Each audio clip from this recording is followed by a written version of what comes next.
ಸರಿಯಿಲ್ಲ. ಇವತ್ತಿನ ಪರಿಸ್ಥಿತಿಗಳು ಸರಿಯಿಲ್ಲ. ಒಂದು ಇವತ್ತು ಸದ್ಯ ಭಾಳ ಗೌರವಯುತವಾಗಿ ಕಾಂಗ್ರೆಸ್ ಹೈಕಮಾಂಡ್ ನಡ್ಕೊಳ್ಬೇಕಾಗಿದೆ. ಮೊದಲನೇದು ಈ ಬದಲಾವಣೆ ಅಂದರೆ ಅಧಿಕಾರಿಗಳನ್ನು ವರ್ಗ ಮಾಡಿದಾಗ ಮಾಡೋದಲ್ಲ. ಇದಕ್ಕೊಂದು ಗೌರವ ಇದೆ. ಅದರಲ್ಲೂ ಸಿದ್ದರಾಮಯ್ಯ ಈಗಾಗಲೇ ಅವರು ಸುಮಾರು 50 ವರ್ಷದಿಂದ ರಾಜಕಾರಣ ಇದ್ದಾರೆ.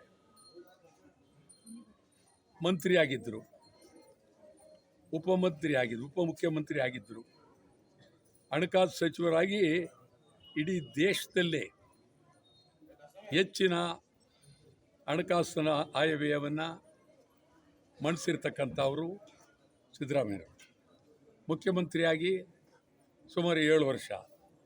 ಮತ್ತು ಸಿದ್ದರಾಮಯ್ಯನೇ ಏನಾದರೂ ನೀವು ಬದಲಾವಣೆ ಮಾಡಿದರೆ ಆ ಥರ ಮತ್ತೊಬ್ಬ ವ್ಯಕ್ತಿ ಕಾಂಗ್ರೆಸ್ನಲ್ಲೂ ಇಲ್ಲ, BJPಲೂ ಇಲ್ಲ, JDSನಲ್ಲೂ ಇಲ್ಲ. ಸಿದ್ದರಾಮಯ್ಯ ಇದೇ ಕೊನೆ ಕೊಂಡಿ. ಸಿದ್ದರಾಮಯ್ಯ ಭಾಳ ಗೌರವಯುತವಾದ ವ್ಯಕ್ತಿ.